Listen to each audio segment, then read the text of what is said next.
Good morning. आज हम पढ़ेंगे standard 5 English medium subject Hindi. निकालो पेज नंबर 100।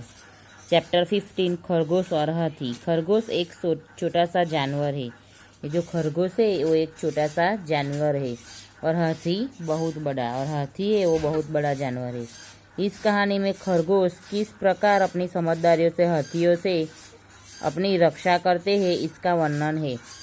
इस कहानी में खरगोश है वो किस प्रकार अपनी समझदारी से हाथियों से अपनी रक्षा करते हैं इसका वर्णन दिया गया है।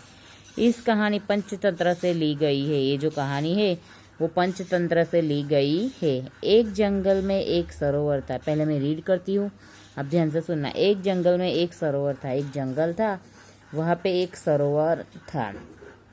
सरोवर के किनारे गिल्ली जमीन थी। ये जो सरोवर है उसके किनारे गिल्ली जमीन थी। वह बहुत से खरगोश रहते थे।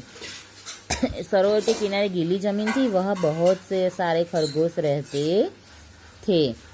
खरगोशों के बिल जमीन के अंदर थे। जो खरगोशों के बिल थे वो जमीन के अंदर थे।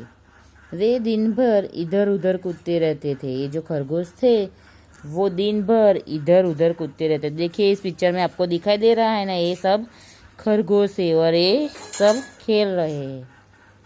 नरम नरम घास खाते। ये खरगोश थे वो नरम नरम घास खाते, क्योंकि इन लोगों को खरगोश को घास बहुत पसंद होता है।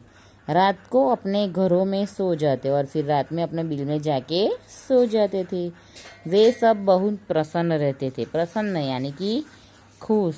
तो वे सब थे वो बहुत प्रसन्न रहते थे, बहुत खुश रहते थे। उसी जंगल में कुछ हाथी आ गए। तभी क्या हुआ, उसी जंगल में कुछ हाथी वहाँ आ गए। हाथियों के झुंड में कुछ शरारती हाथी थे। वो जो हाथियों का झुंड आया उसमें कुछ शरारती हाथी भी आ गए थे।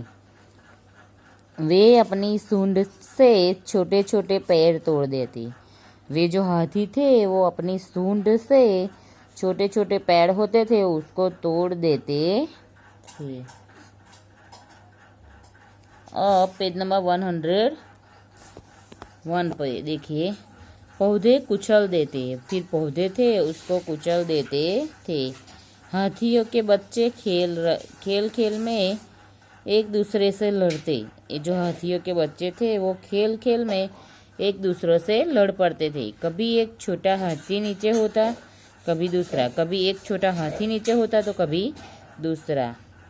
हाथी पानी से बहुत प्यार करते हैं। ये जो हाथी होते हैं वो पानी से बहुत प्यार करते हैं।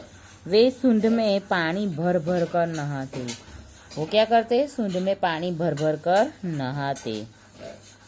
फिर सरोवर के किनारे मिट्टी में लौटते।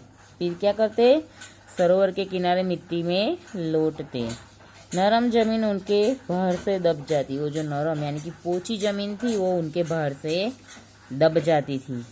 साथ ही कई खरगोश परिवार भी दब जाते थे, क्योंकि वो खरगोश थे वो कहाँ रहते थे, तो सरोवर के किनारे गिल्ली जमीन थी वहाँ रहते थे। तो ये जो हाथी थे वो सूंड भर में पानी भर भर कर नहाते थे। फिर क्या करते थे, फिर वो लोग